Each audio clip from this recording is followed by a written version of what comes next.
بسم اللہ الرحمن الرحیم۔ گرو بگ یوٹیوب اسلامک چینل کی جانب سے اپنے ناظرین کو السلام علیکم ورحمۃ اللہ وبرکاتہ۔ آج ہم یہود کا روح کے متعلق سوال اور اس کا جواب پیارے آقا صلی اللہ علیہ وآلہ وسلم نے کس طرح دیا۔ حضرت عبداللہ بن مسعود رضی اللہ تعالی عنہ بیان فرماتے ہیں کہ میں رسول اللہ صلی اللہ علیہ وآلہ وسلم کے ساتھ مدینہ منورہ کے بعض کھیت یا ویرانے میں چل رہا تھا، اور آپ صلی اللہ علیہ وآلہ وسلم اس وقت ایک شاخ پر سہارا دے کر کھڑے ہوئے تھے۔ اتنے میں ہم یہود کے ایک گروہ کے پاس سے گزرے۔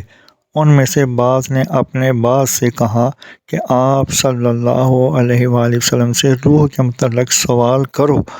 بعض نے کہا مت پوچھو، کہیں ایسا نہ ہو کہ اس کی وجہ سے ایسی بات پیدا ہو جائے جس کو تم ناگوار سمجھو۔ بعض نے کہا ہم ضرور پوچھیں گے۔ چنانچہ ان میں سے ایک شخص کھڑا ہوا اور اس نے کہا اے ابو القاسم صلی اللہ علیہ وآلہ وسلم، روح کیا ہے؟ یہ سن کر نبی کریم صلی اللہ علیہ وآلہ وسلم خاموش رہے۔ مجھے معلوم ہو گیا اب آپ صلی اللہ علیہ وآلہ وسلم پر وحی نازل ہوگی۔ پھر ان کے جواب میں آپ نے یہ آیت تلاوت فرمائی، یسألونک عن الروح۔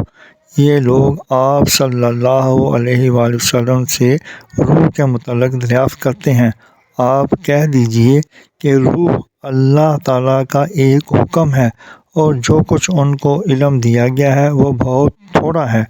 جزاکم اللہ احسن الجزاء۔ اللہ تعالیٰ سمجھنے اور عمل کرنے کی توفیق عطا فرمائے، آمین یا رب العالمین۔ مزید جاننے کے لیے چینل کو سبسکرائب اور لائک کریں، ویڈیو کو آخر تک سنیں تاکہ نئی آنے والی ویڈیو کا نوٹیفیکیشن آپ کو مل سکے۔